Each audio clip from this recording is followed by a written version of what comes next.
brought you by Silver Pumps and Motors. Top quality और consistent performance के लिए सिर्फ सिल्वर पंप्स नाम याद रखना. కర్ణాటక రాజకీయాల్లో హై డ్రామా కొనసాగుతోంది. తాను బీజేపీలో చేరుతున్నట్టు జరుగుతున్న ప్రచారాన్ని తీవ్రంగా ఖండించారు deputy CM DK Shivakumar. BJP ఎమ్మెల్యేలే తమతో టచ్ లో ఉన్నారని కౌంటర్ ఇచ్చారు.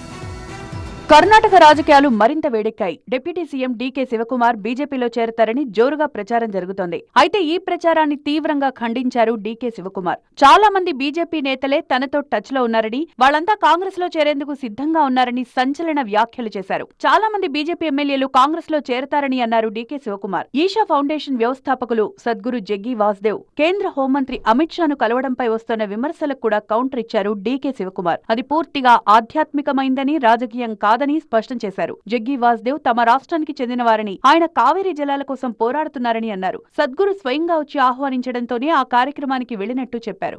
Sadhguru is from Karnataka.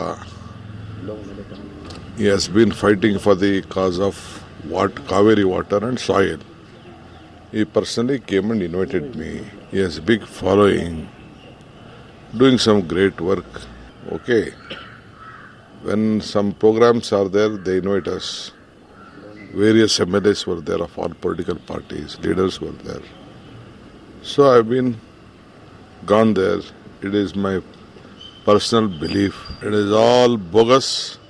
First let BJP keep his house in order. As some of my ministers have said, a lot of BJP MLAs are trying to be in touch with us. So already my minister has disclosed it. I don't want to discuss on that.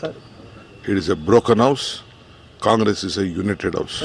Mahashivratri సందర్భంగా కోయంబత్తూరులో Isha foundation ఏర్పాటు చేసిన కార్యక్రమంలో కేంద్ర మంత్రి Amit Shah, DK Shivakumar పాల్గొన్నారు. దీంతో కర్ణాటకలో DK Shivakumar మరో ఏక్నాథ్ షిండేలా మారతారని బీజేపీ నేత ఆర్ అశోక సంచలన వ్యాఖ్యలు చేశారు. అయితే డీకే పార్టీ మారతారని వస్తున్న వార్తలను కాంగ్రెస్ నేతలు తోసిపుచ్చారు. కర్ణాటకలో CM Siddaramaiah, deputy CM DK Shivakumar మధ్య ఆధిపత్య పోరు జరుగుతున్నట్లు ప్రచారం జరుగుతోంది. సీఎం పదవి కోసం తాను బీజేపీకి దగ్గరవుతున్నట్టు వస్తున్న వార్తలను డీకే తోసిపుచ్చారు.